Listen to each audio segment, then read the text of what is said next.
દોસ્તો, મારી ગુજ્જુની મોજ ચેનલમાં આપનું સ્વાગત છે। આજના વિડીયોમાં આપણે વાત કરવા જઈ રહ્યા છીએ કે આજે તો આ શિલ્પા ભાભીને શું થઈ ગયું, તેમને અચાનક હોસ્પિટલ કેમ જવું પડ્યું અને રાકેશભાઈનું બાઇક રસ્તામાં હોસ્પિટલ જતી વખતે જ બંધ પડી ગયું અને તેમને કાનમાં આ શું તકલીફ થઈ ગઈ તે તેમને તાત્કાલિક દવાખાને જવું પડ્યું। તેમને અચાનક એવી શું તકલીફ આવી ગઈ અને દોસ્તો વરસાદ અચાનક ચાલુ થઈ ગયો તો શું ઘઉંના કોથળા પલળી ગયા?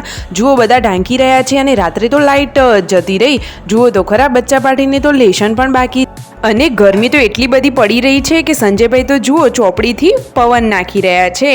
રાત્રે જમતી વખતે જ લાઇટ જતી રહી અને આ તેમના મમ્મી વાત કરી રહ્યા છે તેમના જમાનાની, શું વાત કરી રહ્યા છે અને ખાસ વાત એ કે શિલ્પા ભાભીને શું થઈ ગયું કે હોસ્પિટલ જવું પડ્યું। આ બધા જ પ્રશ્નોના જવાબ મળી જશે તમને મારા આ વિડીયોમાં। મારી ચેનલ ઉપર નવા હોય તો ચેનલને ફટાફટ લાઇક, શેર એન્ડ સબસ્ક્રાઇબ કરી દો।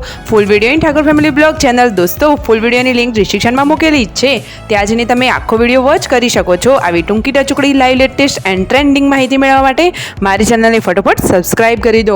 તો હવે મિત્રો, તમને વધારે રાહ ન જોડાવતા આપણે વિડીયોની શરૂઆત કરી દઈએ છીએ। તો દોસ્તો જુઓ તો ખરા કે શિલ્પા ભાભીને તો આજે કાનમાં બહુ જ દુખાતું હતું, તો જુઓ તેઓ આવી ગયા છે હોસ્પિટલમાં। ડૉક્ટર તેમનું ચેકઅપ કરી રહ્યા છે, તમે આ વિડીયોમાં લાઈવ જોઈ શકો છો કે ડૉક્ટર તેમના કાન જોડે જઈ અને આ રીતે તપાસી રહ્યા છે અને તેમની લાડકવાઈ યશવી પણ તેમની સાથે ગઈ છે। તો એ તો મમ્મીની આવી હાલત જોઈને થોડી ગભરાઈ ગઈ, પરંતુ હવે શિલ્પા ભાભીને ડૉક્ટરે શું કહ્યું, આવું શેના કારણે થયું તે બધું જ તમને હવે થોડી ક્ષણોમાં જાણવા મળી જશે। દોસ્તો, આવા વાતાવરણના લીધે તેમને કાનમાં દુખતું હતું, તો જુઓ તેમને જેમ સણકા આવતા હોય એ રીતે કાનમાં દુખતું હતું। પડદાની જગ્યાએ તેમને સરખું સંભળાતું ન હતું, એટલા માટે હોસ્પિટલ ગયા હતા। ડૉક્ટરે તેમને દવા પણ આપી દીધી છે, મેડિસિન ગળવાની પણ આપી છે અને કાનમાં ટીમ્પા પાડવાની આ રહી કાચની બોટલ।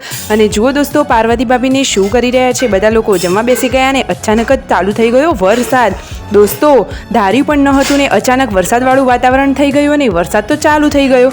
ઘઉંના કોથળા બહાર કાઢેલા હતા અને થ્રેશર પણ બહાર હતું, તો ફટોફટ બધો સામાન સમેટીને આગળના ભાગે મૂકી દીધો અને પછી આ કાળા કલરની તાડપત્રીથી તેને બધું ઢાંકી દીધું।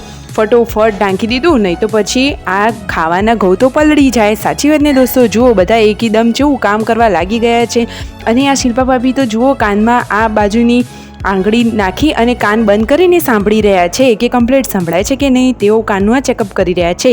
તો તે કહે છે કે એવું લાગે છે કે નજીકથી બોલો છો છતાં પણ દૂર દૂરથી બોલતા હોય એવું સંભળાઈ રહ્યું છે। તો દોસ્તો, આનું શું કારણ હશે, આનો દેશી ઇલાજ તમને ખબર છે? ખબર હોય તો કોમેન્ટ કરજો। આપણે કોઈની હેલ્પ કરવામાં આપણું કંઈ બગડતું નથી, સાચી વાત ને?